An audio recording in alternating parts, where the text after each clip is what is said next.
Welcome to the Sports Bros Podcast, featuring the almighty B-Live, the money man Scottie D, and your host, the head of creative Eddy. The Sports Bros Podcast, by the fan, for the fan, talking sports just the way you like it. And without any further ado, let's give it up for the Sports Bros.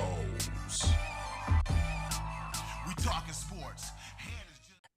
It's Tuesday, and you know what that means, and you know what time it is, like two watches. It's time once again for your favorite sports podcast, none other than the Sports Bros Podcast. I go by the name of the HOC, Eddy, the head of creative here at the Sports Bros Podcast. And to let you guys know, I've been taking some notes like Jerry Jones, make sure making sure I can read everything. And, some say it might look like scribble scratch, but I'm taking notes like the legendary Cowboys owner Jerry Jones. With that being said, I got two of the best co-hosts in the world because I can't do this by myself. Introducing first, the almighty B-Live. What's happening? What's going on in the world today? I'm gonna go ahead and get a couple things out of the way real quick. Since Scottie D's already stealing, I'm gonna steal something from him. One of these things is not like the other. One of these things just doesn't belong. So we're gonna go ahead and put the video out there, hopefully, if I get my life together. Because there are two people on this podcast right now that's wearing orange, and one of them just doesn't belong because he's French again. Here we go with this who is we. Now he's a Clemson Tiger fan again, and he pulls out that you know what? I'm gonna be all right. On a second note, before we start though, I would be remiss if I didn't start off by thoughts and prayers, because we've had a tragedy befallen our communities this past weekend.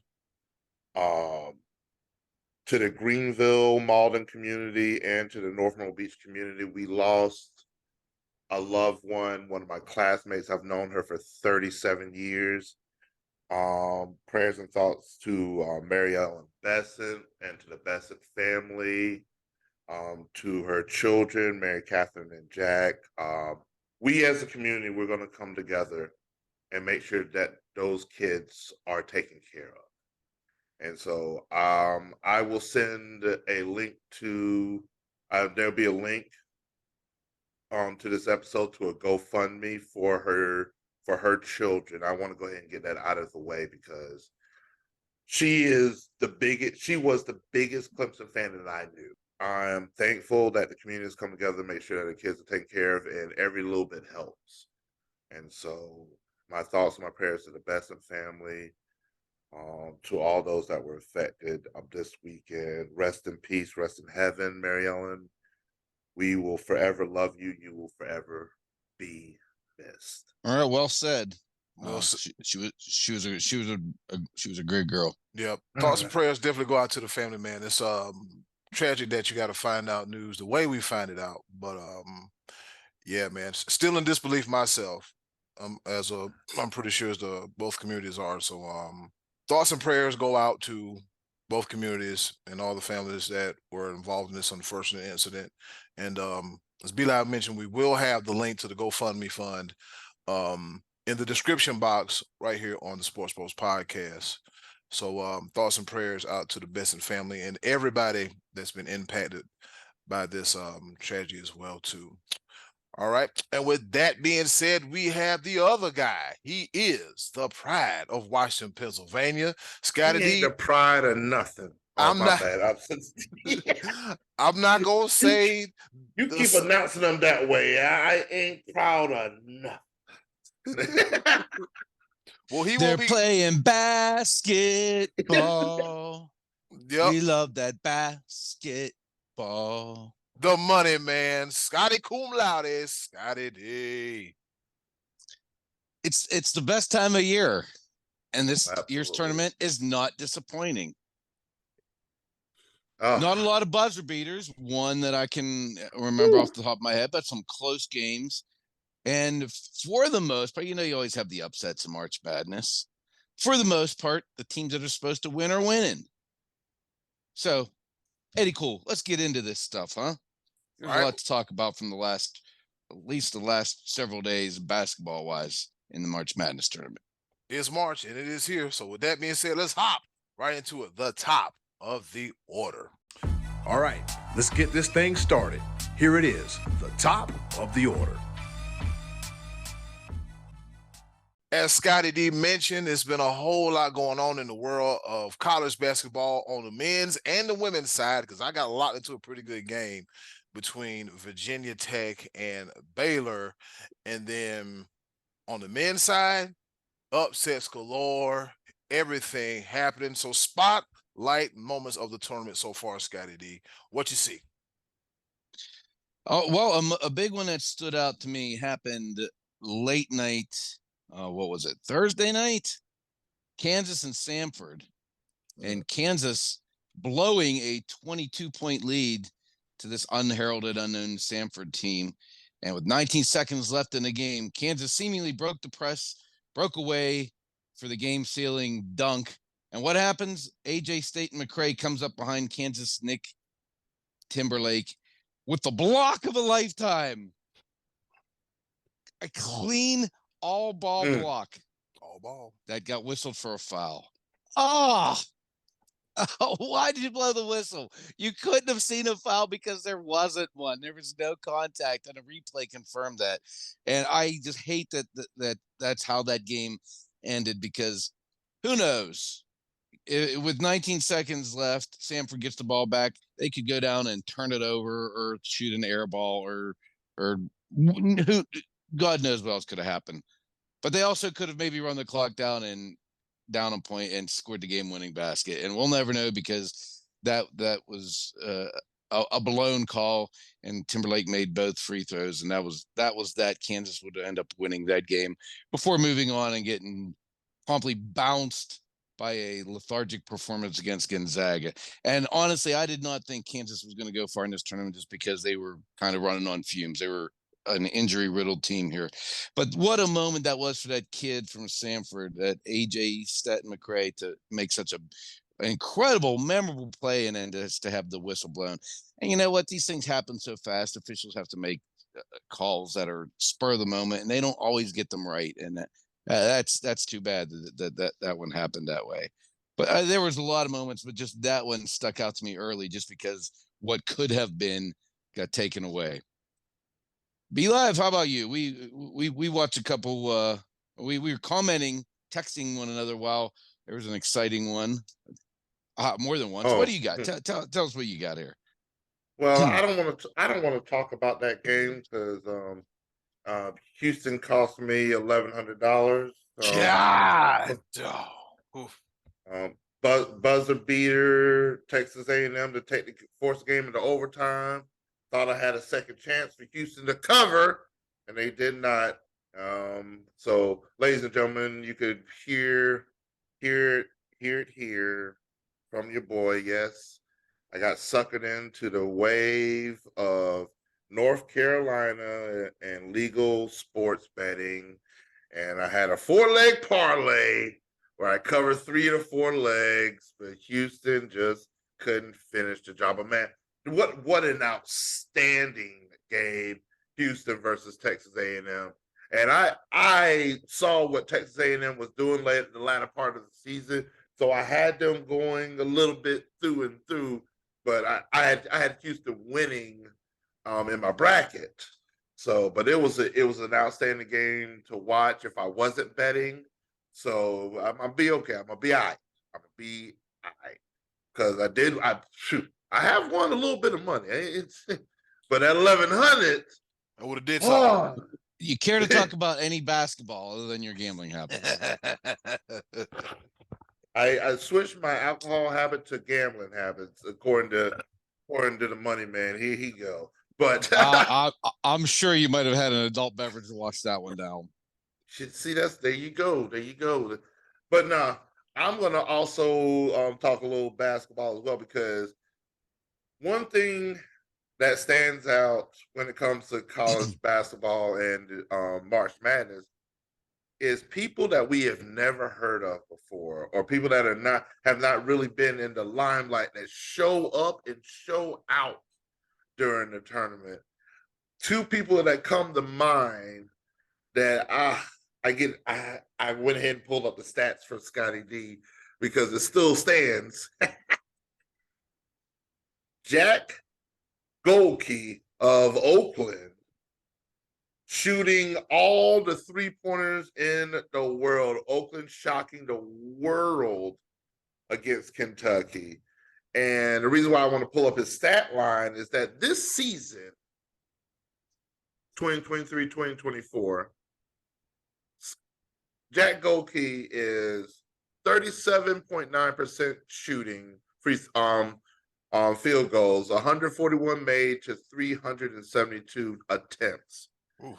His 3-point total is 137 made to 364 attempts. So, according to that stat line, Scottie D's favorite, he has shot 364 3-point attempts and a total of 8 2-point attempts. Wow. He's 4 for 8. 8 from the field. 8 shots from the field inside the arc. Shoot the tray. Shoot it. And the thing about it is, I know Scottie D by now. You've seen him play. These aren't just pull-up threes. These are off balance, turn around. Like he is going to shoot the 3 regardless to what's going on. Doesn't it seem like every year some 30-year-old white dude comes out and nails a bunch of threes and knocks off a top contending team, and then gets eliminated after you never hear from him again? Every year there's some 30-year-old white guy that plays college basketball. He's like in his 7th year of eligibility, and he has like the game of his life and knocks off a top blue blood team. And this year was Goldkey's turn. And just for the record, ladies and gentlemen, Oakland University is located in Wisconsin. It's not California. This is Madison, Wisconsin, where Oakland University is located. I thought it was in Michigan. Let me Google it. I have to. No, because you might be right, Bilal. You might be right because wait, Belmont. It is. It says Michigan. You're right. I thought it was Wisconsin. MIWI. Just take that W and flip it up. All right, cool. And ironically, that game was played in Pittsburgh, which is right at the road from where Pitt plays, which is Oakland. Pitt technically plays their home games in Oakland. Oakland, Pennsylvania. Yeah, and they actually didn't even get in the tournament this year, which is kind of another irony of that the team from Oakland didn't get to play while the team from Oakland did get to play in Pittsburgh.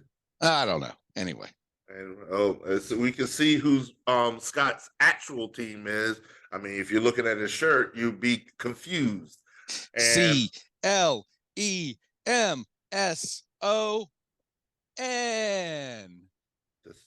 I cussed for real. I almost cussed for real. I almost cussed. I really badly almost cussed. Speaking of Clemson and our rival, also there was another standout performance from Here we go. Oregon. Here we go.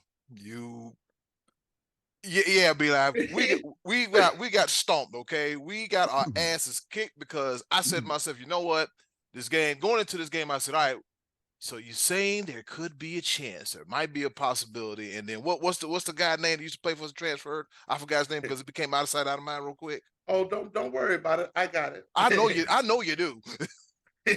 Jermaine Couisnard puts a 40-burger on his former team to knock out South Carolina. The bird killer because he knocked out because they knocked out South Carolina, and didn't they almost knock out Creighton? Or yeah, and that was actually, to me, that's been the game of the tournament so far. That was a double overtime game, and your boy Couisnard was so gassed that he couldn't even.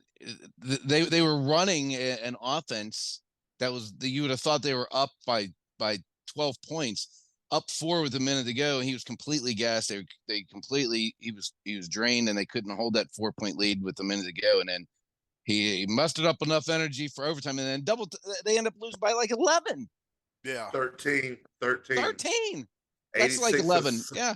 It's like 11, but yeah, 2 more to it. It's like- All right. The math isn't mathing. No.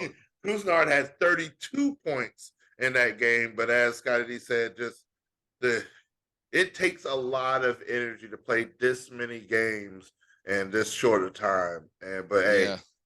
so And I actually thought Oregon was the better team of those two. I had them beating Creighton. I thought they were the better team, and it didn't work out that way. Creighton as a 3 seed advances.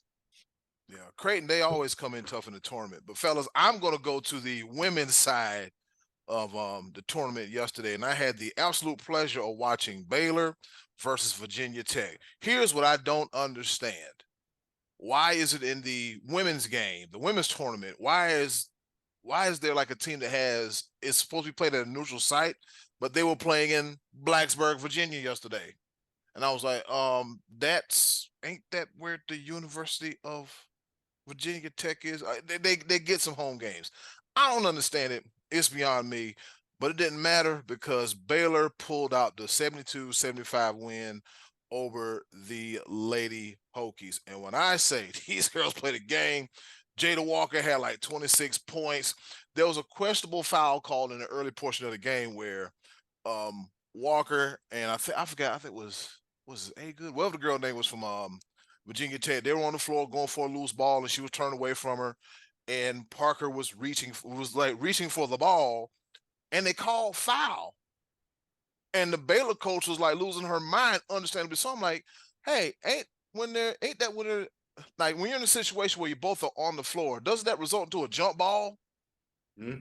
I thought it did because we were watching the game. I'm like, that's jump ball, and like she didn't touch it, she just went for the ball, and the refs were like jump ball, and yeah, there were some questionable calls during that game, but nevertheless, Baylor wound up pulling it out, and they're going to the Sweet 16. Also on the women's side of things, on Lady Gamecocks, they handle business. They take care of a little sister up north, North Carolina. You want some 2 old man? No, they wind up whacking them too. They get Carmela Cordosa back. It didn't matter anyway if she would have played or not, but we wind up waxing them as well too. So fellas, I know y'all been watching a lot of men's tournament, but this women's tournament has been excited too. We've also had the emergence of another star out of Iowa, a young lady by the name of Audi Crooks, who in not last night's game because Iowa State lost to Stanford. Audi Crooks had 40 points. I think 40 points and 12 rebounds. Yeah, so she's a force to be reckoned with. And if this current crop of stars leave in the women's game, there's another pipeline of stars coming soon. So the women's game is fun to watch. But as B-Live mentioned, Houston cost you some money.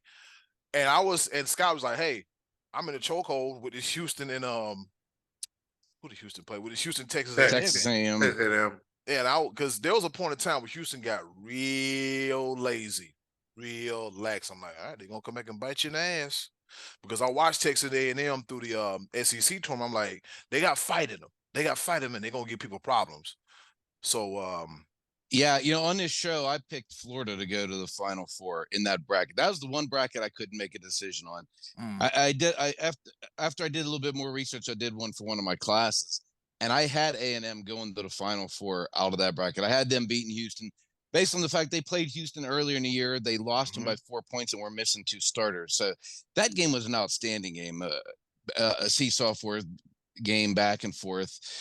What's notable to me though is that all of the 1s and all of the 2s have advanced so far into the Sweet 16, and you don't get that every year. Like you often get a Purdue losing to Fairleigh Dickinson in the opening round, or you get a 2 gets knocked off, somewhere in the first or second round, and that didn't happen. So a lot of the big names are advancing.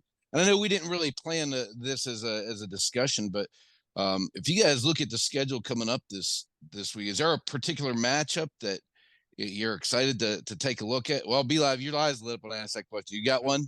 No. Well, the thing about it is that for the I love it when me and Scottie D are on the same page. So I was thinking the exact same thing, the matchups that are coming up, because you got Houston versus Duke. That's going to be huge. And Duke's speaking playing on, well. That's very interesting to me at this point. oh yeah, and it's on a point that Scottie D made. Out of the 16 teams that are in, there's only one double-digit seed, and that's NC State. Right. We usually have a couple. We usually have about 2 or 3, but there's only one double-digit seed. And I'm also throw this out here real quick while I got everyone's attention. For my listeners, I want you to come in closer. For all the media pundits, all the sports analysts out there, your ESPNs, your Fox Sports, every single one of y'all that talk trash about the ACC and how weak the conference was this year, and they didn't have it. Look what we have here. 25% of the teams that are in the Sweet 16 are from the ACC. And there would have been more if they'd have let Pitt in the tournament like they rightfully should have been. There'd have been one more team. Yeah. Now, here's the thing. We talked about this before. NC State took Pitt's spot. And NC State as an 11, it doesn't even really feel like a classic double-digit seed team because they just won the ACC championship. So it's just shows you right now the teams that are in this tournament that are remaining. These are the best teams right now. Oh, absolutely. And then I'm just mentioning a couple games. Purdue Gonzaga. I feel like that is going to be a slobber knocker. I'm looking forward to that one. Creighton, Tennessee is going. Honestly, I don't see a bad game on here. I think the only one that UConn, San Diego State, but San Diego State, didn't they just make the Final Four last year? Was it last year? They were in the champ. They were in the champion last year. They were in the they were in the championship game. Yeah.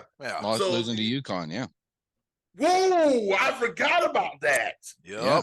Rematch. We got some rematch. Let's on a rematch. I was like, oh, this is hot.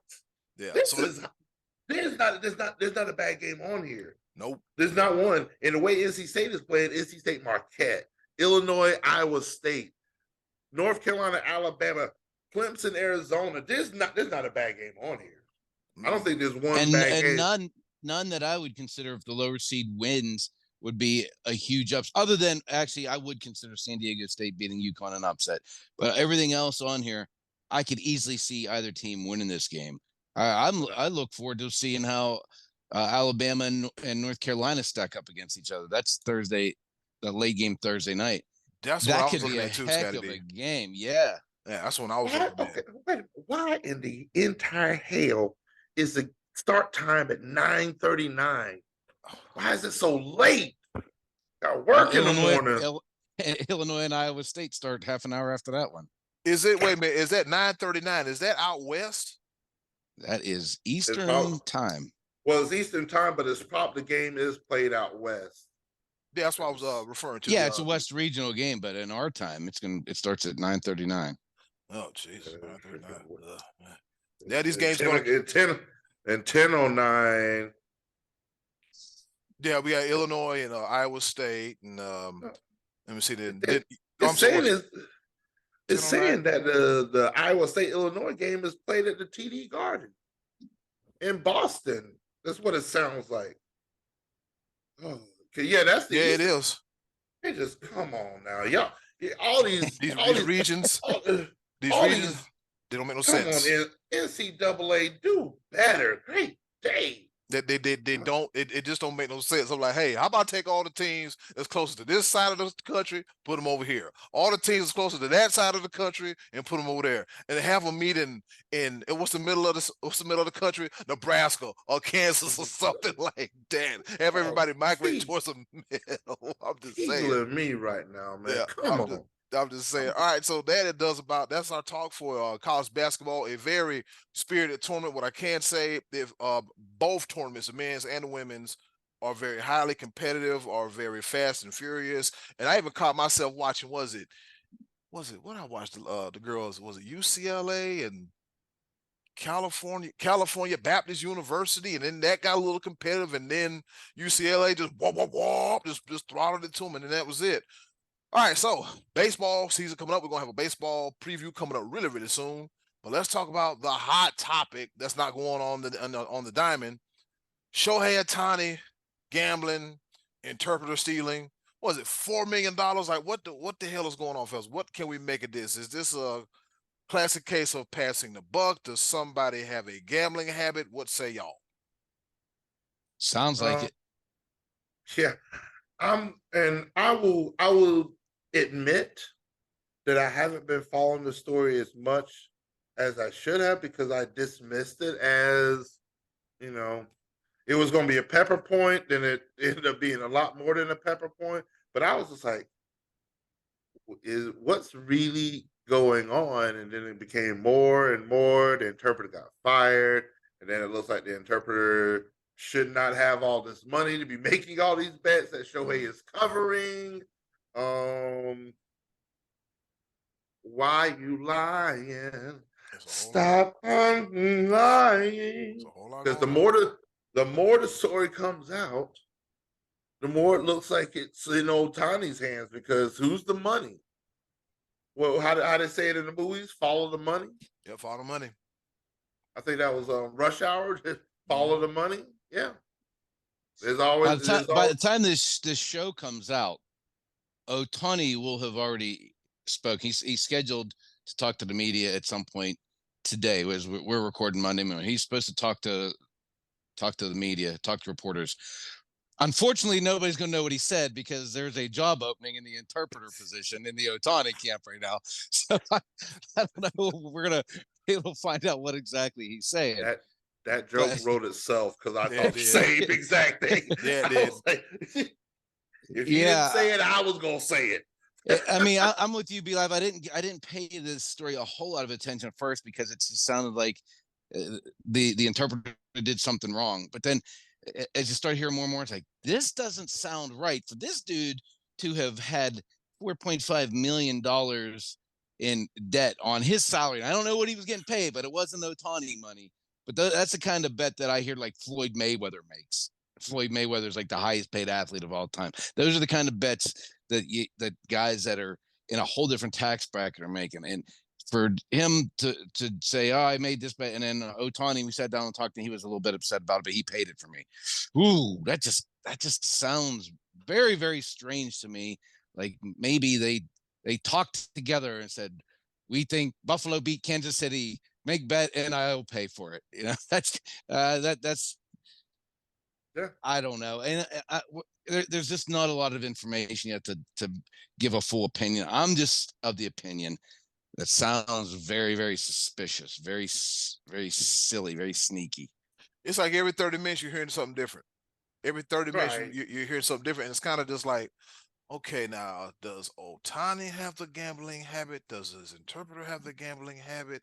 Okay, so, and Ohtani trusted this person that much to where they can just, okay, his access to the bank account now is stealing. Somebody got fired. It's too many, you're juggling too many balls in the air, too many plates spinning, and nothing.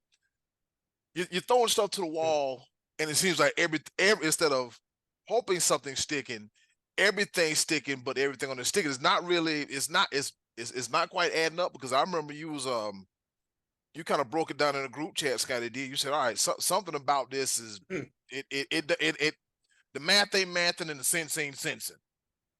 Yeah, it's just. Yeah. The biggest thing that stood out to me, because like I said, I was going to do it as a pepper point, because it's like, dude, you have one. That was my initial thought. Like, you have one job. Yeah. You're the interpreter for the richest baseball player in the world. That's all you have to translate English to Japanese and Japanese back to English. Yeah. That's one of the. I mean, kudos to all the people that are bilingual, multilingual, because that's not easy. Mm-mm. But man, longtime friend, you got one job, and you screw that up. I was gonna make jokes about that, but then the more the story came out, I'm like, oh, we got a fall guy here. He's like, hey, you know what? Sounds like it. You know what? I'm gonna need you to take this L for me. I got you on the back Back end. in. Yeah. Don't even worry about it. You gonna still be taken care of it. No, player.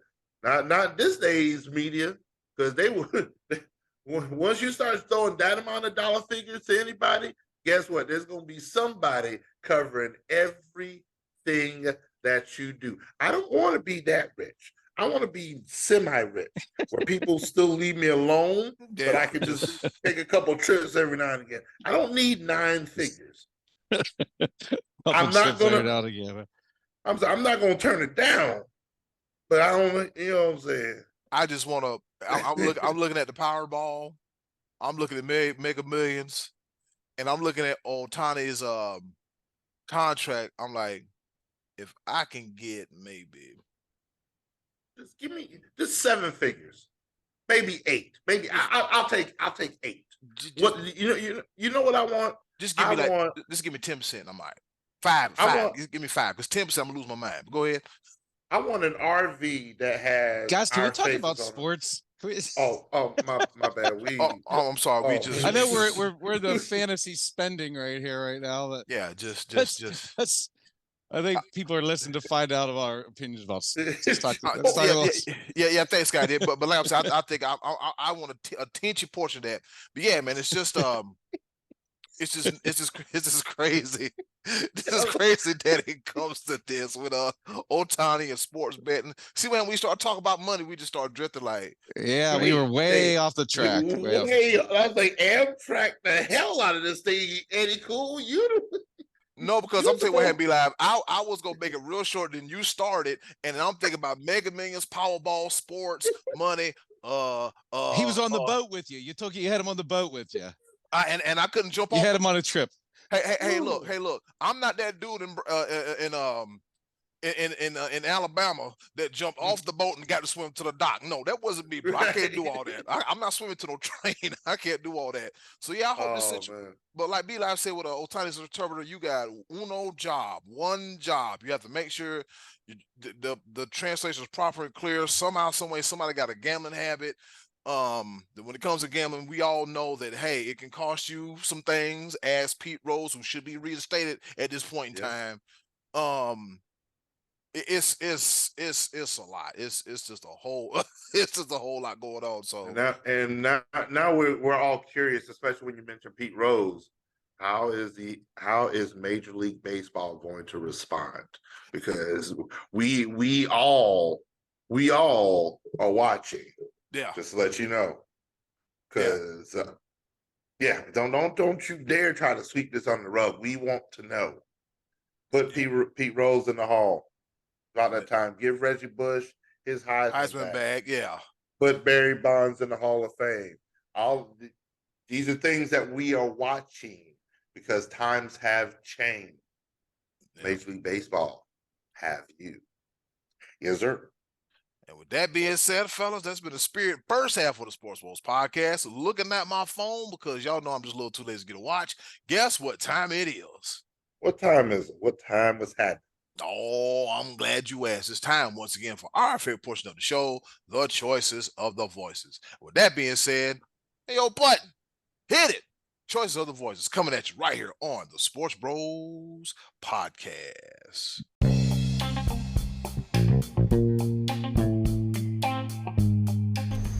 And now, our favorite part of the show, the choices of the voices.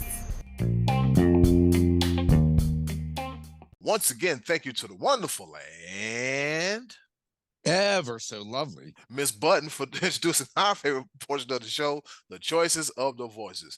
You know how we do it. We ask you a question, you give us the answer, and we read it right here on the Sports Bros podcast. Yeah, as another reminder, if you win the brackets, you get to come hang out with us for a little bit here on the Sports Bros podcast. But make sure when you come up here, you act like you got some sense. All right. Please. That's all we ask for. Some kind of it's a word I'm looking for, but have that in you, all right? And with that being said, Scottie D, what's on tap for this week's choices of the voices? We asked you to share with us which part of March Madness do you like the best? The buzzer beaters, the upsets, the Cinderella runs, the powerhouses battling it out, All that stuff is packaged into one. But what's your favorite part? Eddie Cool, what did they tell us? Would it be wrong if I said I liked all of it? But anyways, it's not about me right now. It's about our listeners, all right? The best name in the game, JoJo Comfort, he said, I've always loved the upsets and deep runs by the Cinderellas. A lot of those teams don't get a great deal of national coverage / hype through the season, and it's amazing to watch them shine and show the nation how good they are because everyone loves an underdog. Yep, that is we don't have too many of those. So I mean, we had a couple in the first round, but it's pretty much the teams that we know that are in the second round right here. Like what we were talking about before, we didn't even know where Oakland University was at. had to figure that out on the show. But yeah, Cinderella's always a beautiful thing. But yeah, what else did the people tell us? What's happening? Our Hall of Famer Uncle Max, he says, I love big time upsets. To me, that's what makes the tournament exciting, like Yale beating Auburn. I'm pretty sure you love that for his own reasons. Yep, very much so him being an Alabama fan. And my bracket, I picked Auburn to go to the Final Four, but I digress. I apologize. God bless him. I'm good. I'm good. We have no one has correct brackets. No one whatsoever. All right, last but not least, Tony Bogan, TB. He says the Cinderella stories have been my favorite part of the March Madness. They've been happening quite a bit since 2020, so it's nice to see, even at the expense of my brackets. You're right, Tony. It's at the expense of all of our brackets. Matter of fact, he hit me up the other day, and I think, yes, was it Sunday? He said, "Man, I don't know what you're doing, but this Middle Tennessee State and LSU game, whew, yeah, those girls was on the ropes. Yeah, Middle Tennessee State had the Lady Tigers on the ropes, but they've won, and Kim Mulkey had a fiery, was it pregame press conference? Anyways, we'll talk about that at a later time. So shout out to Uncle Max, Tony Bogan, and the best name of the game, JoJo Comfort, for their participation in this week's Choices of the Voices. Scottie D, don't you like all of it, don't you? I love it all, but I am not going to pretend that I love the underdog Cinderella stories. I don't love them. I mean, they're cute for like 5 minutes, but look at the conversation we just had a few minutes ago, where B Live is like, look at all these good matchups we got coming. Well, they're the result of all teams that either are the 11th seed ACC champion or higher facing off with one another. And that's what I want to see. I want to see the good teams, the best teams, battle it out. You know, it's cute whenever Northern Iowa knocks off Kansas. That happened years ago, but I couldn't tell you who Northern Iowa played and probably lost to the following week. You know, you don't see very many VCUs or George Masons go all the way into the Final Four. You usually see what we had this past week: Oakland knock off Kentucky, ruin everybody's bracket, and then fade off after one game. I want to see North Carolina play Alabama because those two teams were the top. They were in the top of the conversation all season long. Illinois, Iowa State, what a good matchup that could end up being. You know, I don't have to watch whatever Florida team is hot for this week play and know that they're going to just get beat the following week, or Loyola of Chicago or Baltimore County, Maryland, or any of those. You know, those are all fun little wins for like 5 minutes. But then the next week, are you going to really tune in to watch those teams play again? Are you going to make it a point? Or are you going to say, man, I want to, Duke and North Carolina, they're meeting in the Final Four. That's awesome. That's what I want to see. So that's what I like to see. I like to see the best teams rise to the top and play one another. And that's kind of what we're getting this year. To me, that's more exciting than watching an underdog slip into the Sweet 16. And they have no chance to go to the Elite Eight or Final Four. Scottie D, which one of the Florida colleges is it? Is it again? What's the name of it? I think it was UFA, IUFA. I don't know. F-low, B-low. That's kind of like, what is it? IUPUI? Yeah. I see a thing on the bottom too, like IUPU. What's the name of this team? Somebody tell me. Indiana University of Pennsylvania. What does IUPUI stand for again, Scott? Didn't you go there or something like that? No, there's two different schools. There is an IUP here in Pennsylvania, Indiana University of Pennsylvania. They played my alma mater, Cal U, and Slippery Rock and Shippensburg. Those are all like the Pennsylvania Division II schools that we played. But that IUPUI, that's a whole other different entity. In Indiana University. B-Live, what you got? No, I'm not about. No, yeah. I just smelled smoke. Go ahead. What you got, B-Live? Damn that! I smelled smoke. No. I stand on the other side of the spectrum when it comes to March Madness than what Scottie D opines upon. Yes, I love the big time matchups. Like I said, I'm very excited about the Sweet 16. That comes with the territory for the most part. We're going to get that eventually. The cream always rises to the top. Last year, we had one of the craziest Final Fours that we've ever seen. San Diego State, Florida Atlantic, Miami, and Connecticut. But at the end of the day, it was Connecticut. And Connecticut was by far the better of those 4 teams. Mm-hmm. So cream rises to the top at the end of the day. Me, I'm all for the nuance. I'm for those little small stories that you only hear during March Madness. What was it that Yale's band couldn't make it? Mm-hmm. And so what was it? Iowa State? Iowa State, yeah. They learned Yale's fight song and was able to play it for it. It's like those are the stories that are like, I like that. That's a good one. I like that. So those are the stories that like Jack Golke, these are stories that he's only shot 8 2-pointers. It's like those are the stories. Like, good story. Who would have known about Kuznard unless he just happened to get paired against his former team and then goes lights out?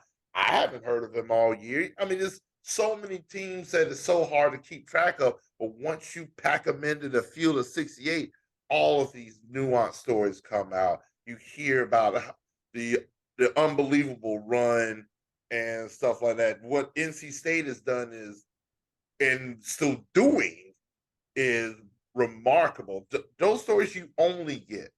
You don't get anywhere else in any other sport, and even the entity of the sport, until March Madness. And it's the terminology is right there. It's madness. And I'm here for those stories. I'm here because at the end of the day, as much as we're watching and they're talking about ratings and all these commentators and analysts trying to pick these brackets and odds makers and betting and all this stuff, these are still 18 to 25-year-old kids. I had to put that 25 out there because some of these kids have been playing for 6-7 years. I mean, we're still not out of the pandemic time yet. So 6 year of eligibility and stuff like that. And here's something else. The average age of North Carolina's basketball team, 22 and a half years old. The average age of NBA's Oklahoma City Thunder, 22.8. Like literally. Wow. Yeah.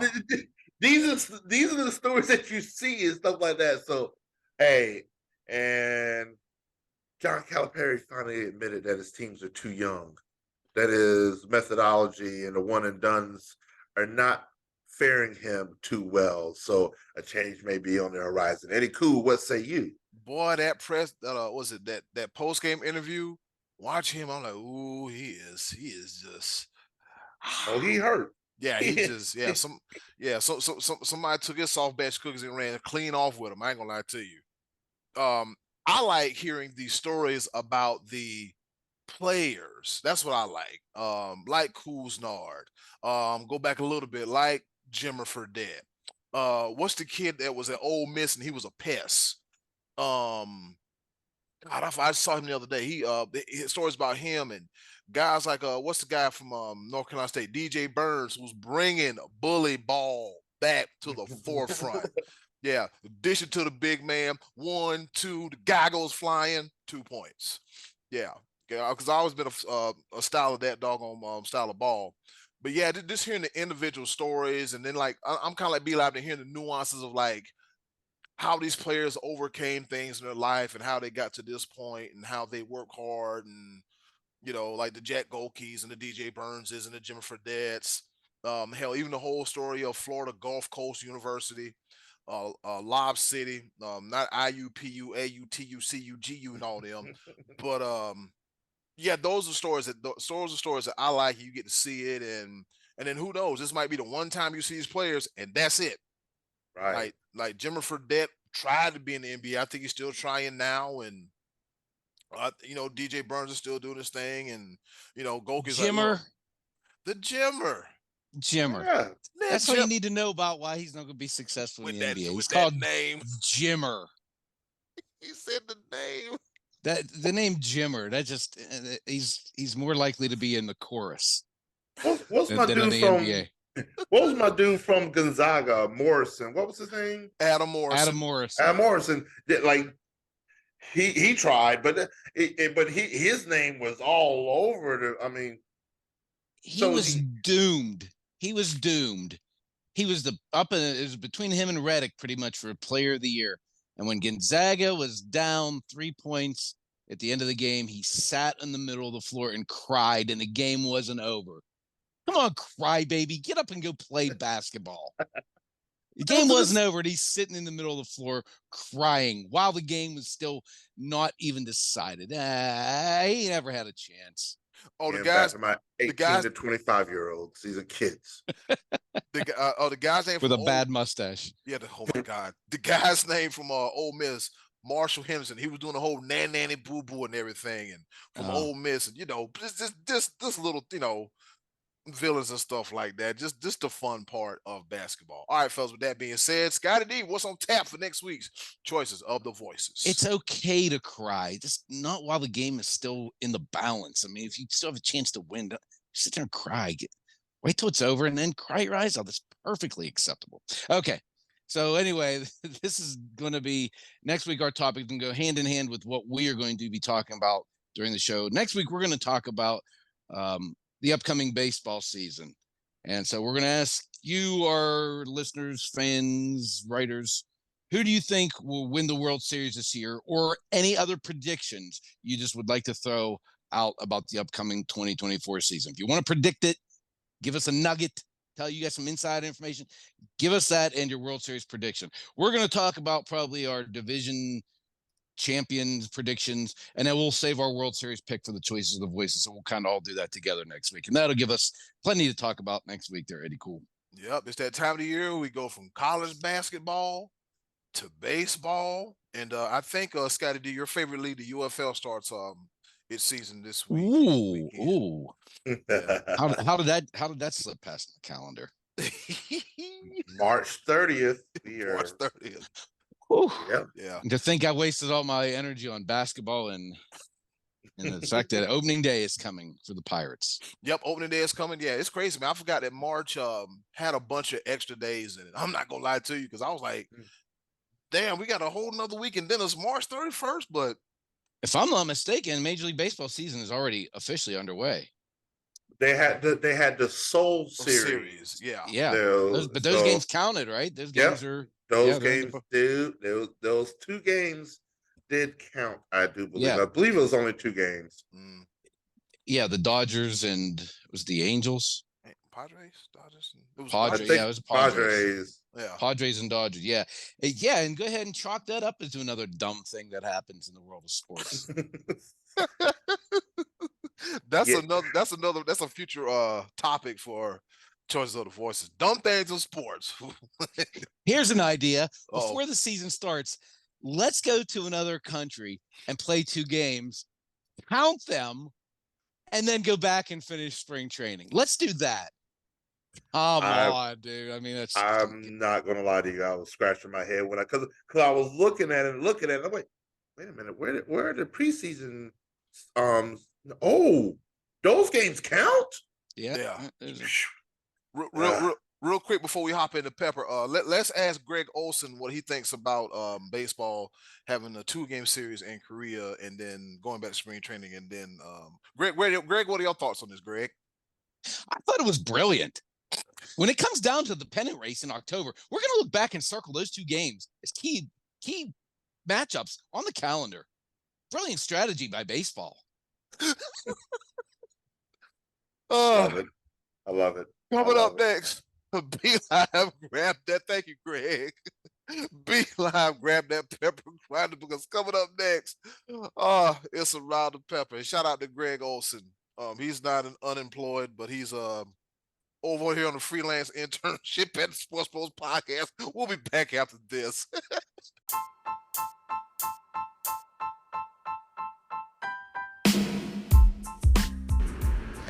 Okay, boys, let's bring it home with a round of pepper. All right, you heard the woman. It's time for us to go home and get what I call the hell up out of here. But before we go, we got a round of pepper. Baby, you know how we do it. 3 topics, rapid fire style, kind of, sort of, not really. Here to engage, enlighten, entertain, educate. The 4 E's in no particular order, even though I got the last 2 mixed up. But that's neither here nor there. But I'll go first. On this day in history, Scottie D and Be Live, back in 1917, 100 plus years ago, the Stanley Cup final in Seattle Ice Arena in Seattle, Washington. The Seattle Metropolitans of the Pacific Coast Hockey Association beat the Montreal Canadiens of the National Hockey League 9-1 for a 3-1 series victory. And the Seattle Metropolitans are the first team ever to win the Stanley Cup. Ain't that something? The first American team to beat the last Canadian team to win the Stanley Cup. Ain't that something?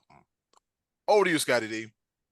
As you know, I've been busy with school. A lot of my brain power is focusing on my studies. So I have to give a shout out to CBS, because they have taken a lot of pressure off of myself by having to think through situations by providing Gene Steratore. Thank you, CBS, for having Gene Steratore make my mind up for me on whether this ball got tipped by this player or if the ball went out of bounds off of that player's foot, because we get a lot of that in the last minute of these NCAA games. A lot of times of officials going and then spinning the little thing backwards on the iPad and trying to figure out what the time was left.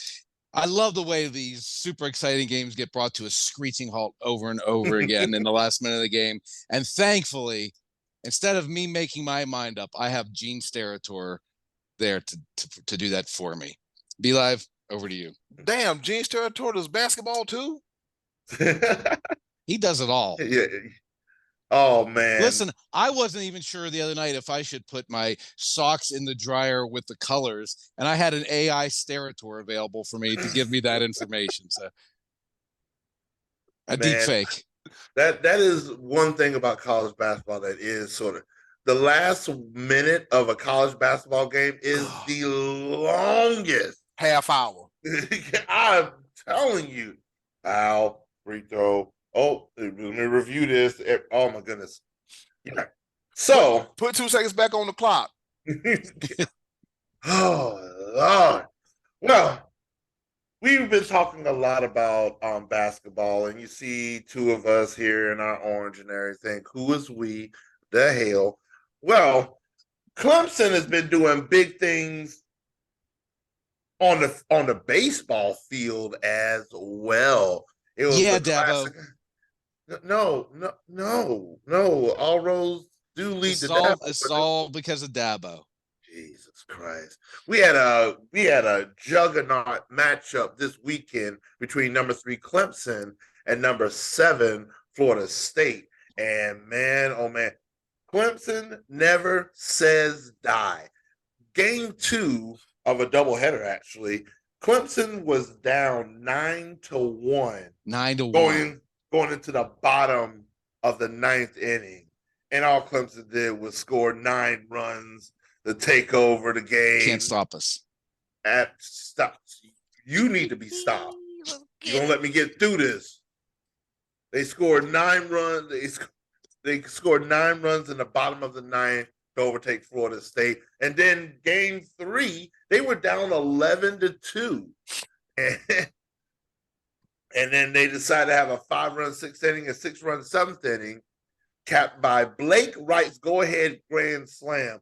He had a grand slam in the bottom of the 9th in game 2, and then had a grand slam in game 3 to put Clemson on top 14-12, completing the sweep. And the rankings came out today. Clemson is now the number 2 team in the nation when it comes to baseball. Hey, Stan, my Arkansas fan that listens to the show, Stan, we're coming for that number 1 spot. We're gonna be one. Call me Luda. We come, baby. Arkansas is number 1. Clemson is number 2. Eddy Coop, the ball. Make sure I take a shower after this because I just feel just disgusted. All right, going on to my, congratulations, because we've been on top of the baseball world for quite some time. Clemson A's, congratulations to you. This A's like this. As far as I'm concerned, thank you. As far as I'm concerned, let's keep everything in state and in house. All right, they got to come through the state of South Carolina to come get this championship. All right, and I love it, and I love every single moment. Appreciate that. All right. So the Raiders, of course, they got a head coach by the name of Antonio Pierce, a players coach, a man of the people, if you will. And in a recent article on CBS, he says, you know what?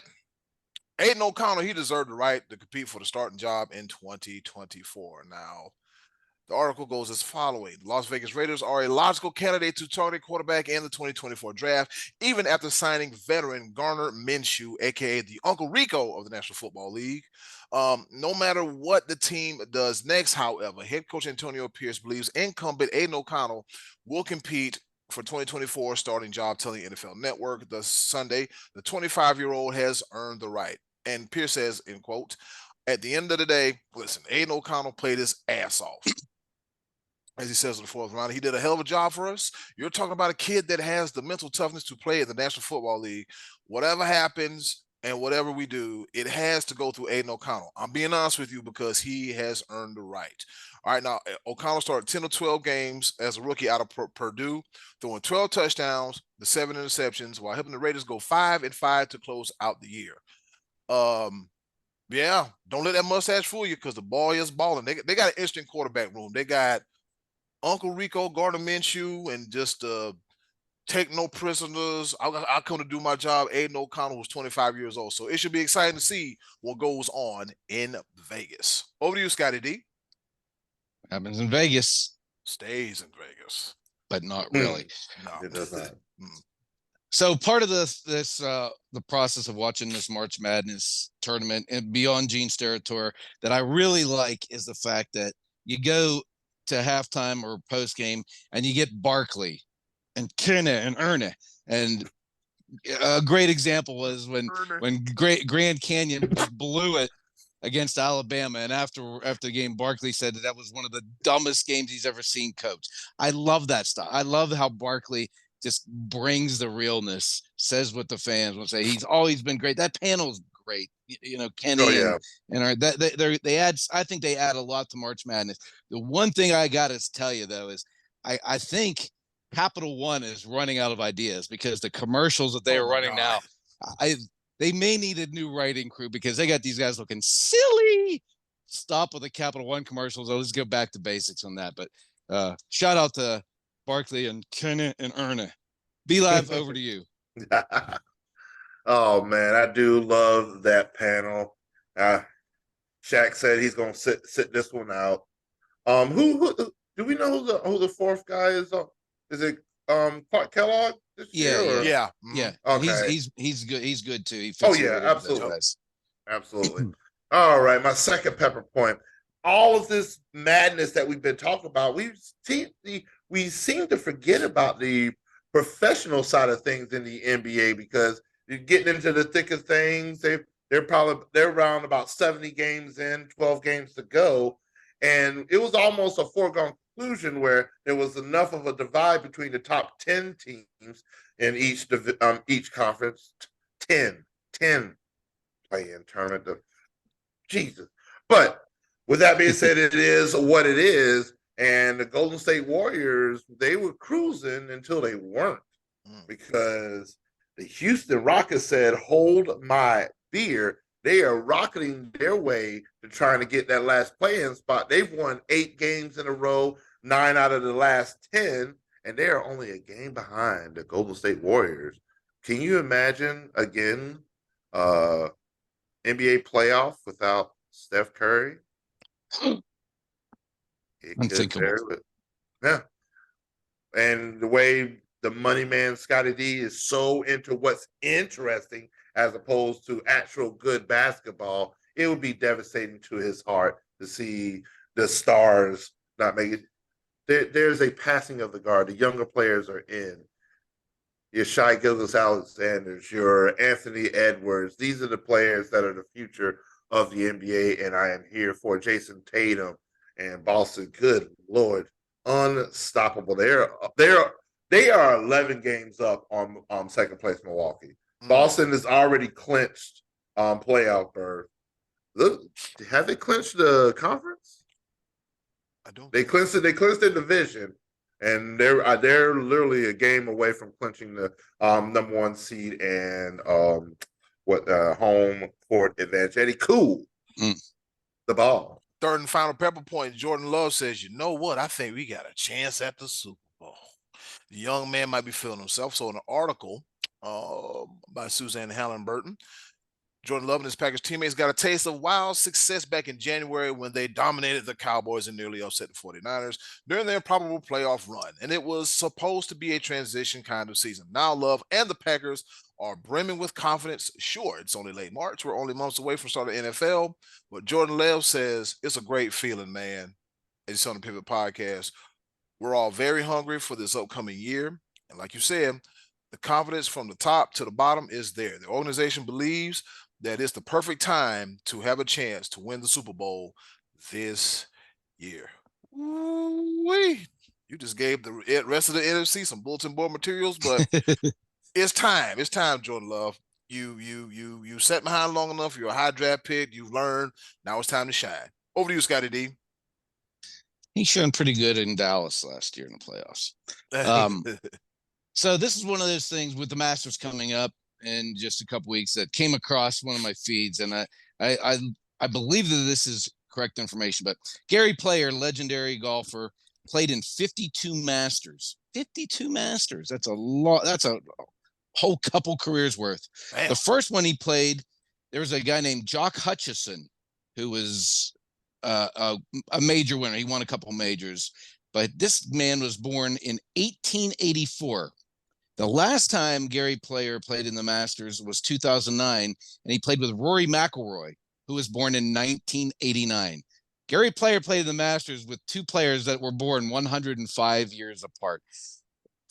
Just one of those things I thought, that's kind of a cool little situation. Talk about like the 7 degrees of Kevin Bacon. This is one big giant degree of Gary Player where he linked Jock Hutchison, born in 1884, with Rory McIlroy, born in 89. A tradition unlike any other. The Masters on CBS. Be Live. I'm done. I'm glad you're done because I'm almost done as well. Third and final pepper point. The women's bracket, NCAA, do better because there are 3 big teams, South Carolina, Iowa, LSU. Iowa is in a collision course with LSU in the Elite 8 because Iowa and LSU are in the same region. Wow. How? That you had one job and you couldn't even do that. I'm out of here. Do better. And in closing, do something nice for yourself. And if you can, do something nice for someone else. They'll greatly appreciate it now more than ever. Be a blessing and not a burden. It's been another episode of the Sports Bros Podcast. Be Live. Take us home. Yes, sir. Hey, it's Eddy Cool here from the Sports Bros Podcast. Thank you for listening, and as always, continue to follow us on all of our social media platforms. Just click the link in the description box and keep up with the Sports Bros Podcast. And once again, thanks for listening.